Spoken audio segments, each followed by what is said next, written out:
Hey folks, welcome back to the channel. This is John.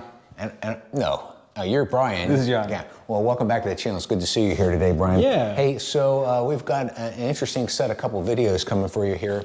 We're going to be working on my SLR Checkpoint and upgrading the drivetrain on that. I've got a goal on this bike to drop it about 1.5 pounds. I got a couple events coming up, and I think I can use that weight gain to add some watts. But hey, check out this box today. What's in the box? Why don't you take a look?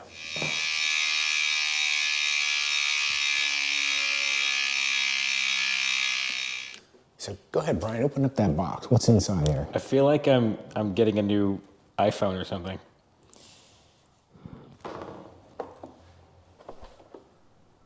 Whoa.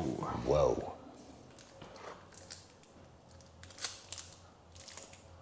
Feels like it's missing something.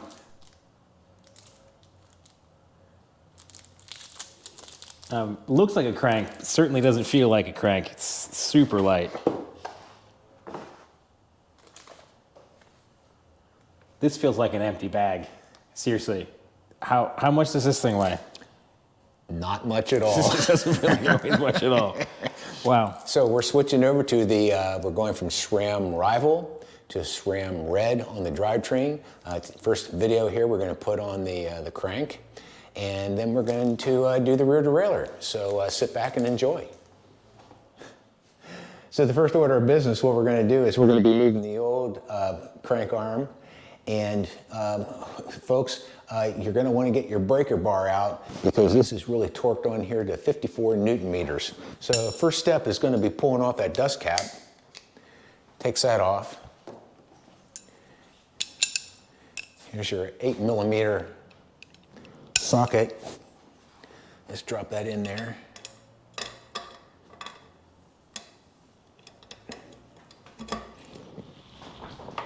Don't hurt yourself.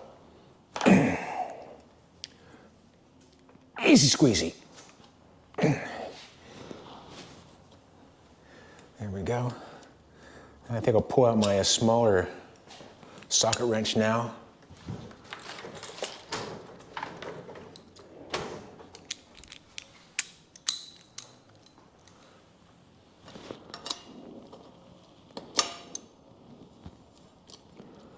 It's coming right off, isn't it? I don't even need to use the wrench. So the folks at SRAM recommend starting on this side, on the drive side. You'll see some of the other mechanics, ooh, isn't that beautiful? You'll see some of the other mechanics, they'll start over on the non-drive side and loosen up that preload adjuster, which we're gonna go around on the other side now and loosen that guy up. And then we're just gonna tap on this and pop it out. So if you look here real closely, this is the preload adjustment ring. And if you see here, there's a 2mm Allen, and you can also see a directional arrow there so you can know which way to loosen it. So what we're doing is we're just going to give it a little bit of space right now and loosen that guy up.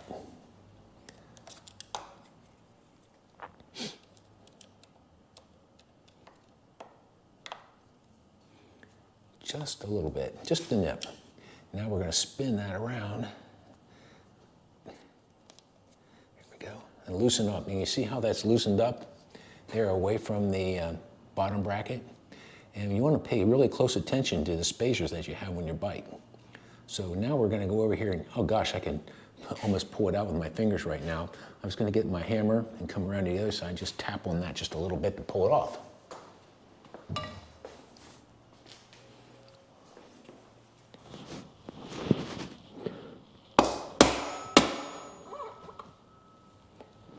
Paying really close attention to those spacers.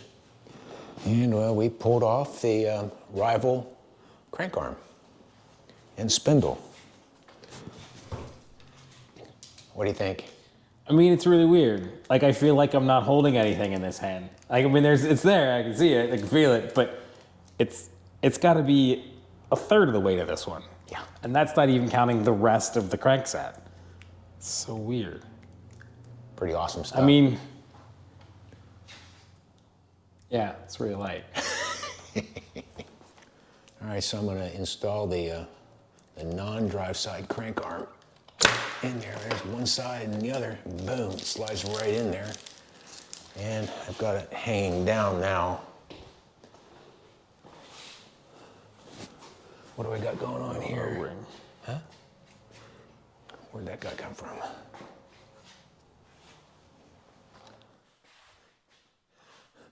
Well, folks, that was going great until it wasn't. What I want you to take a look at, and for all you folks out there that do this kind of stuff at home like I do, maybe you can see it there. This is a little blue O-ring that's part of the bottom bracket. So when I was pulling that out, I guess an edge of it caught and got torn.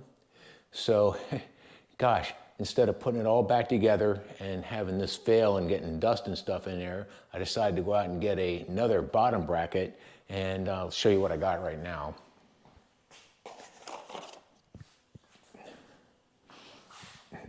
This is the SRAM Dub ceramic bottom bracket. And if you look really carefully in there, you can see that blue O-ring. So since I busted the one on the other one, I'm gonna take that old one out of that and keep that other O-ring just in case something happens again. All right, so now it's time to go get this thing buttoned up, and then I'll come back to you and give you my first impressions of how this whole thing turned out on the upgrade on the checkpoint. Okay, folks, we got it all buttoned up now. Let's go take a look and see how this all came together with those new components from my Trek checkpoint. All right, let's take a look. Here's our red crank arm, dub with a power meter, hooked onto a red rear derailleur, back on the back. Absolutely gorgeous. Works like advertised, crisp shifting. Let's go up front here and take a look at those couple of those other things that maybe you haven't seen yet. I replaced the stem with a carbon fiber RSL stem, very clean looking, and it comes with that integrated blender mount for your Garmin or your other head unit that you might want to use.